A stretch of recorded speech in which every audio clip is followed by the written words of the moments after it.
Hello. I'd just like to give a little update of my dramas with the police, although this particular one doesn't involve me, it involves a very good friend of mine.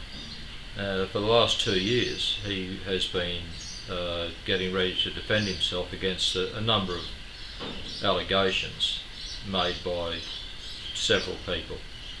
I won't go into details because there is actually a suppression order on the outcome of the case. Now, the problem with the suppression order, which the prosecution were in favour of in regard to the media reporting on it, was that they lost really quite a major case.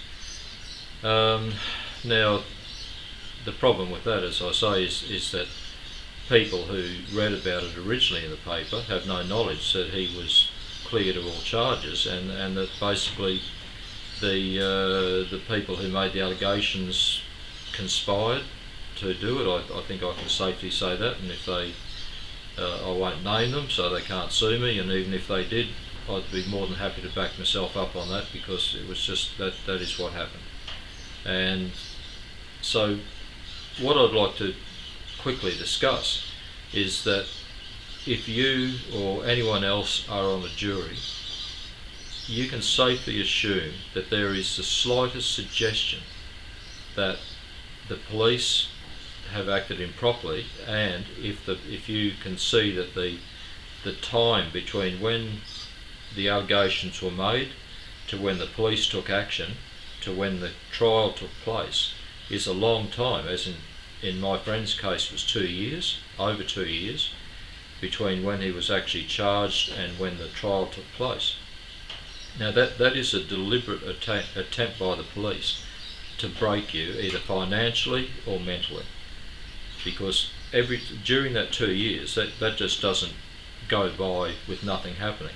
During that time, you have numerous remand dates and a committal hearing and things like that. Now, for all that to happen, you have to have legal representation. The court will not allow you to turn up yourself and represent yourself in criminal matters.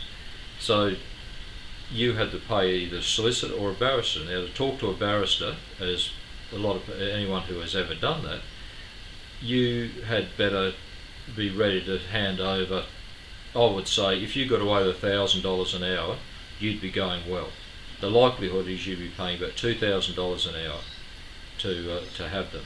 During the trial, my friend was paying $10,000 a day for his legal team. Now, they don't have to justify that, that's the way it is, so there's no point arguing about that. And when it comes down to it, as he said, I could have paid all that money and still been found guilty. But he was lucky, very lucky, that the jury worked out very quickly that he was that the people who made the allegations were lying. And I actually met someone, because as I said, I'm spreading this story far and wide, because it upset me so much about the way my friend was treated by the courts. And although the judge was fair by all accounts, the actual court system, the government, the police, the media are so biased against anyone who's charged, and people go, oh, you know, the police charged him, and so there must be some truth in it. Well, that's just not right. It's absolutely rot. The presumption of innocence is the most important thing that we have.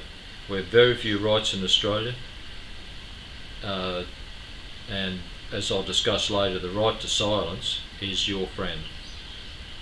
But anyway, with the police deliberately, what they do is they deliberately draw the case out, and as I said, for 2 years. So this cost many tens of thousands of dollars over that 2-year period to talk to your legal team, to have them come up for all these pointless remands. For most of them, the prosecution have been told, you must have certain paperwork ready, you must have certain things done by this date, and they just turn up and go, oh, sorry, we didn't do it. Nothing happens to them, absolutely nothing. There's no comeback whatsoever on the prosecution, or in the police and the Crown Prosecution Service and the bunch of those other idiots who inhabit that little cosy world. And so what they do, or what their aim is to break you financially, number one.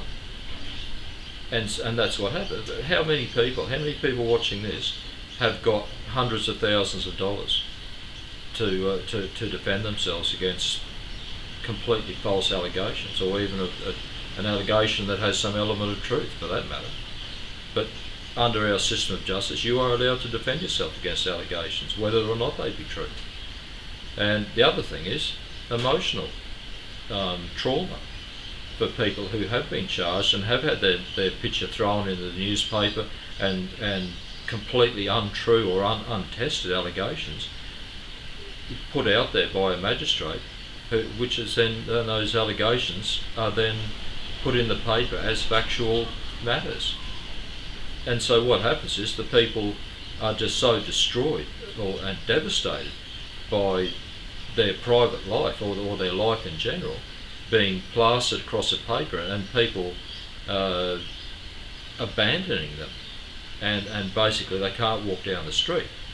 Now, one of the first things I told my friend was that you have done nothing wrong. You walk down the street with your chin up, and you talk to people, and if they ask you what happened, you tell them that there is no truth in it whatsoever. It is completely made up, fabricated story, and which we all knew that it was, and you tell them the truth. Now, the trouble with when they make allegations is that quite often the police will not check into their story or their background because the police are terrified that they will then be accused of bias. It's okay to crucify some poor man, woman, whatever, for what the police believe is an offence. It's absolutely fine to destroy their lives, but don't spend 5 minutes looking into the background of the people who are making the allegations. In this case, they were all friends, even though they denied it, and that was the thing that wiped them out. And I think I went off track there before with I met this person who actually knew about the case, and she said, I was really pleased to see that he got off. Well, didn't get off, he was found not guilty. And I said, well, how did you know about it? And she said, well, a friend of mine was on the jury and told me what happened. And she said, well, within several days, everyone in the jury knew that the people involved were lying, because they all said, oh no, we don't know each other, which was just complete drivel. It was just an absolute outright lie, because they all came from the same reasonably small town. They were all of the same age. Therefore, the chances are they all went to school together, or their children went to school together. And it was just, it was so annoying that you couldn't just go to the police and say, listen, surely you realise that this is garbage. But the police won't do that, because all they see is a potential of a victory. If you kill yourself, which is not unusual in these cases, if you kill yourself, they count it as a victory. They don't go, oh well, nothing happened because the person killed themselves. They go, oh, that's a victory. And in police terms, there's actually a name for it. It's called the ultimate plea of guilty. That is what it's referred to within the police. If you kill yourself after you've been charged with something, and they'll still write it on their resume as a victory. And of course, the other one is the financial burden, and so many people are in prison simply because they cannot afford a barrister. So, my usual ramblings, but if you are on a jury, just think about that. And I would recommend always find the person not guilty, or vote for no guilty for a hung jury, whatever, because the chances are the police have lied at some stage. It's just as simple as that, because they aren't interested in you. All they're interested in is in a result that helps their career.